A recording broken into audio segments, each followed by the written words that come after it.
Good evening, my fellow Americans. Tonight, I'd like to talk to you about where we are as we mark 1 year since everything stopped because of this pandemic.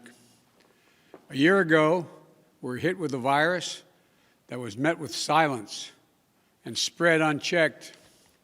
Denials for days, weeks, then months. That led to more deaths, more infections, more stress, and more loneliness. Photos and videos from 2019 feel like they were taken in another era. The last vacation, the last birthday with friends, the last holiday with extended family. While it was different for everyone, we all lost something. A collective suffering, a collective sacrifice. A year filled with the loss of life and the loss of living for all of us. But in the loss, we saw how much there was to gain in appreciation, respect, and gratitude. Finding light in the darkness is a very American thing to do. In fact, it may be the most American thing we do. And that's what we've done. We've seen frontline and essential workers risking their lives, sometimes losing them, to save and help others. Researchers and scientists racing for a vaccine.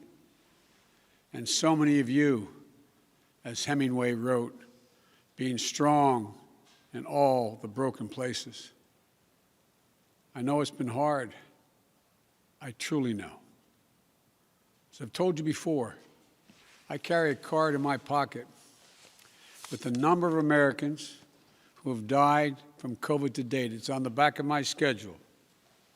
As of now, total deaths in America, 527,726. That's more deaths than in World War I, World War II, the Vietnam War, and 9/11 combined. There were husbands, wives, sons and daughters, grandparents, friends, neighbors, young and old. They leave behind loved ones, unable to truly grieve or to heal, even to have a funeral. But I'm also thinking about everyone else who lost this past year to natural causes, by cruel fate of accident or other disease. They too died alone. They too leave behind loved ones who are hurting badly. You know, you've often heard me say before, I talk about the longest walk any parent can make is up a short flight of stairs to his child's bedroom to say, I'm sorry, I lost my job. Can't be here anymore. Like my dad told me when he lost his job in Scranton. So many of you have had to make that same walk this past year. You lost your job. You closed your business. Facing eviction, homelessness, hunger, a loss of control, maybe worst of all, a loss of hope. Watching a generation of children who may be set back up to a year or more because they've not been in school because of their loss of learning. It's the details of life that matter the most. And we miss those details, the big details and the small moments. Weddings, birthdays, graduations, all the things that needed to happen, but didn't. The first date, the family reunions, the Sunday night rituals. It's all has exacted a terrible cost on the psyche of so many of us. For we are fundamentally a people who want to be with others, to talk, to laugh, to hug, to hold one another. But this virus has kept us apart. Grandparents haven't seen their children or grandchildren. Parents haven't seen their kids. Kids haven't seen their friends. The things we used to do that always filled us with joy have become things we couldn't do and broke our hearts. Too often, we've turned against one another. A mask, the easiest thing to do to save lives. Sometimes it divides us. States pitted against one another instead of working with each other. Vicious hate crimes against Asian Americans who've been attacked, harassed, blamed, and scapegoated. At this very moment, so many of them, our fellow Americans, they're on the front lines of this pandemic trying to save lives. And still, they're forced to live in fear for their lives just walking down streets in America. It's wrong, it's un-American, and it must stop. Look, we know what we need to do to beat this virus. Tell the truth. Follow the scientists and the science. Work together. Put trust and faith in our government to fulfill its most important function, which is protecting the American people. No function more important. We need to remember the government isn't some foreign force in a distant capital. No, it's us, all of us. We, the people. For you and I, that America thrives when we give our hearts, when we turn our hands to common purpose. And right now, my friends, we're doing just that. And I have to say, as your president, I'm grateful to you. Last summer, I was in Philadelphia and I met a small business owner, a woman. I asked her, I said, "What do you need most?" I'll never forget what she said to me. She said, and looking me in the eye, she said, "I just want the truth. The truth. Just tell me the truth." Think of that. My fellow Americans, you're owed nothing less than the truth. And for all of you asking when things will get back to normal, here is the truth. The only way to get our lives back, to get our economy back on track, is to beat the virus. You've been hearing me say that for while I was running and the last 50 days I've been president. But this is one of the most complex operations we've ever undertaken as a nation in a long time. That's why I'm using every power I have as President of the United States to put us on a war footing to get the job done. Sounds like hyperbole, but I mean it, a war footing. And thank God we're making some real progress now. In my first full day in office, I outlined for you a comprehensive strategy to beat this pandemic. We've spent every day since attempting to carry it out. 2 months ago, this country didn't have nearly enough vaccine supply to vaccinate all or ever near all of the American public. But soon we will. We've been working with vaccine manufacturers, Pfizer, Moderna, Johnson & Johnson, to manufacture and purchase hundreds of millions of doses of these 3 safe, effective vaccines.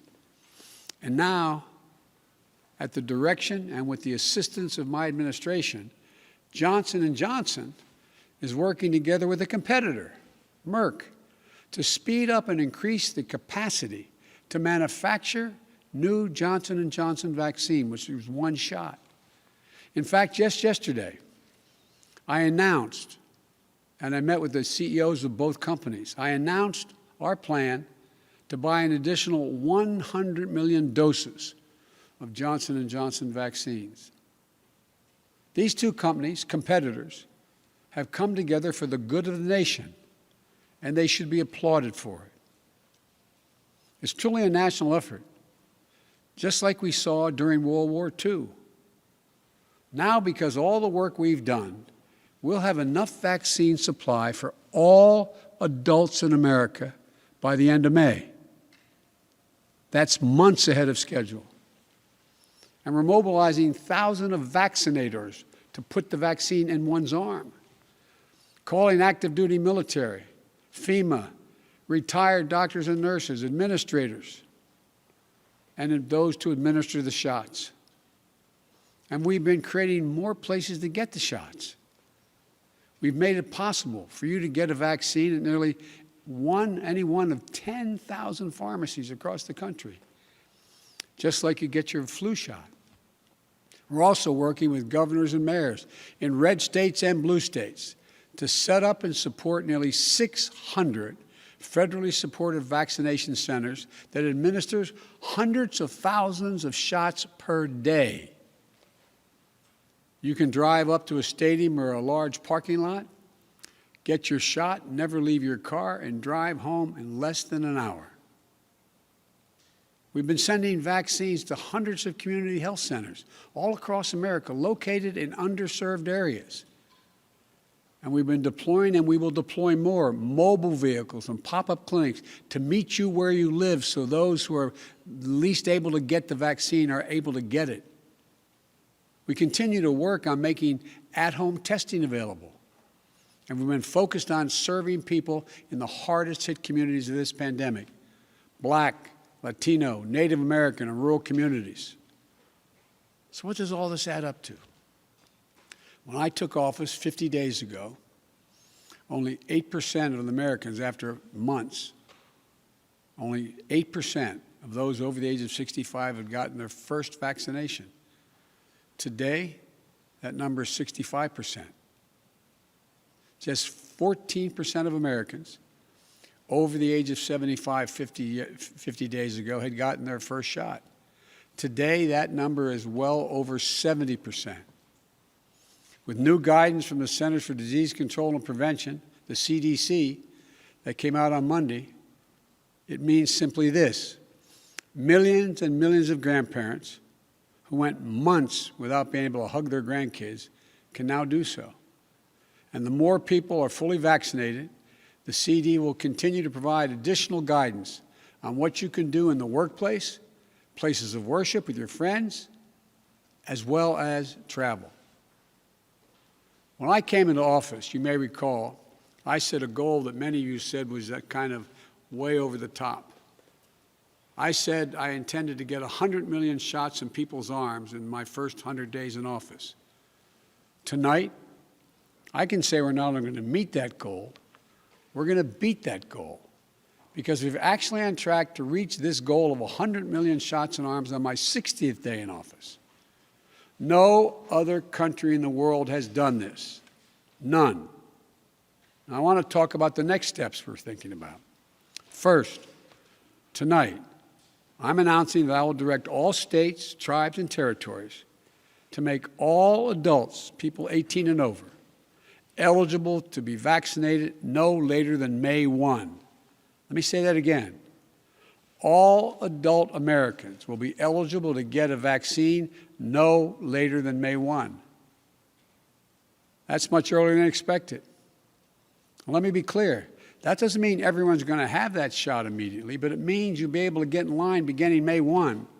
Every adult will be eligible to get their shot.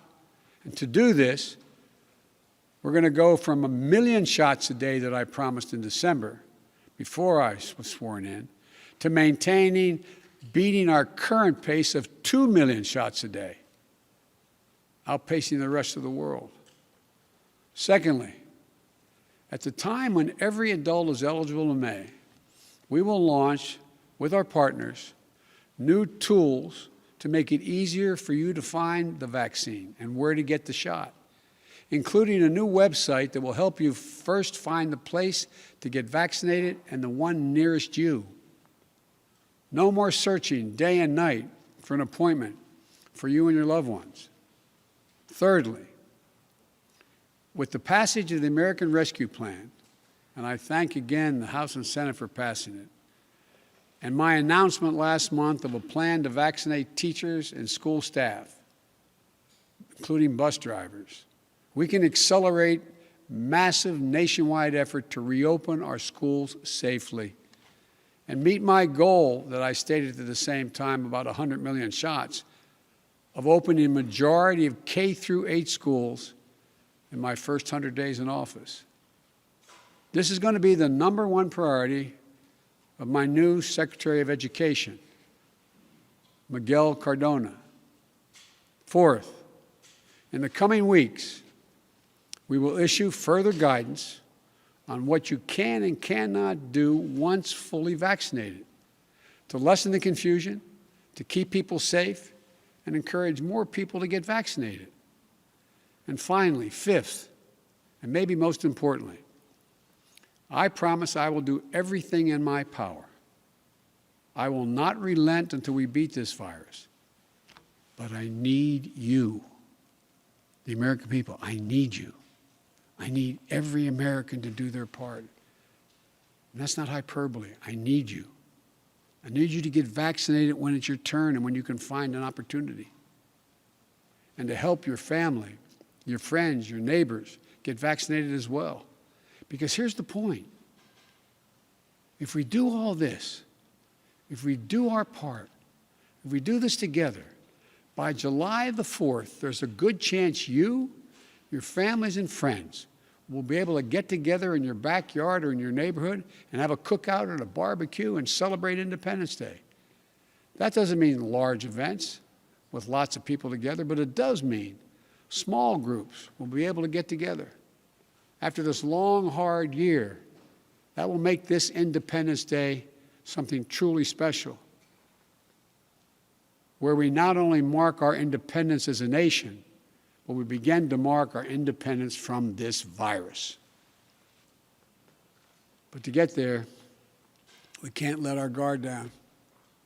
This fight is far from over. As I told the woman in Pennsylvania, I'll tell you the truth. July 4th with your loved ones is the goal. But a lot can happen. Conditions can change. The scientists have made clear that things may get worse again as new variants of the virus spread. We've got work to do to ensure that everyone has confidence in the safety and effectiveness of all three vaccines. So my message to you is this. Listen to Dr. Fauci, one of the most distinguished and trusted voices in the world. He's assured us the vaccines are safe. They underwent rigorous scientific review. I know they're safe. Vice President Harris and I know they're safe.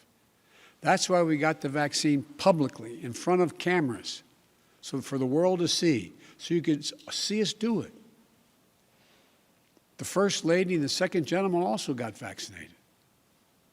Talk to your family, friends, your neighbors, the people you know best who've gotten the vaccine. We need everyone to get vaccinated. We need everyone to keep washing their hands, stay socially distanced, and keep wearing the mask as recommended by the CDC. Because even if we devote every resource we have, beating this virus and getting back to normal depends on national unity. And national unity isn't just how politics and politicians vote in Washington, or what the loudest voices say on cable or online. Unity is what we do together as fellow Americans. Because if we don't stay vigilant and the conditions change, then we may have to reinstate restrictions to get back on track. And please, we don't want to do that again. We've made so much progress. This is not the time to let up. Just as we were emerging from a dark winter into a hopeful spring and summer is not the time to not stick with the rules. I'll close with this. We've lost so much over the last year. We've lost family and friends. We've lost businesses and dreams we spent years building. We've lost time with each other. And our children have lost so much time with their friends, time with their schools. No graduation ceremonies this spring. No graduations from college, high school, moving up ceremonies. You know, and there's something else we lost. We lost faith in whether our government and our democracy can deliver on really hard things for the American people. But as I stand here tonight, we're proving once again something I've said time and time again, till they're probably tired of hearing me say it. I say it to foreign leaders and domestic alike. It's never, ever a good bet to bet against the American people.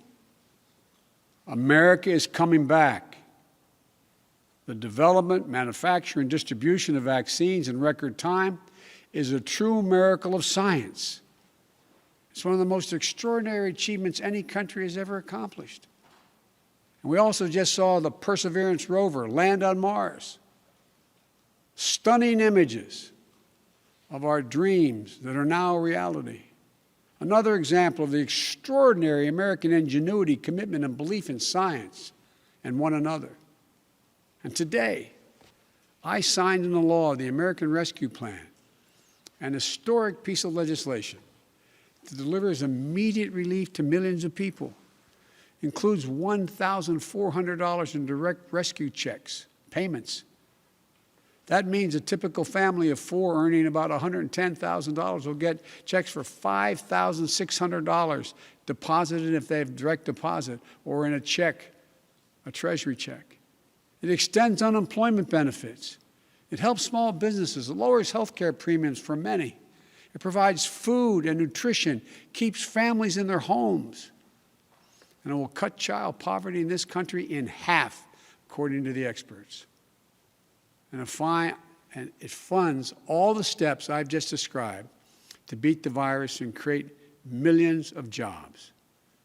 In the coming weeks and months, I'll be traveling along with the First Lady, the Vice President, the Second Gentleman, members of my cabinet, to speak directly to you, to tell you the truth about how the American Rescue Plan meets the moment. And if it fails at any pace, I will acknowledge that it failed, but it will not. About how after long, dark years, one whole year, there is hope and light of better days ahead. If we all do our part, this country will be vaccinated soon. Our economy will be on the mend. Our kids will be back in school. And we'll have proven once again that this country can do anything, hard things, big things, important things. Over a year ago, no one could have imagined what we were about to go through. But now, we're coming through it. And it's a shared experience that binds us together as a nation. We are bound together by the loss and the pain of the days that have gone by. We're also bound together by the hope and the possibilities of the days in front of us. My fervent prayer for our country is that after all we've been through, we'll come together as one people, one nation, one America. I believe we can and we will. We're seizing this moment. And history, I believe, will record. We faced and overcame one of the toughest and darkest periods in this nation's history. Darkest we've ever known. I promise you, we'll come out stronger with a renewed faith in ourselves, a renewed commitment to one another, to our communities and to our country. This is the United States of America. And there's nothing, from the bottom of my heart I believe this, there's nothing we can't do when we do it together. So God bless you all. And please, God, give solace to all those people who lost someone. And may God protect our troops. Thank you for taking the time to listen. I look forward to seeing you.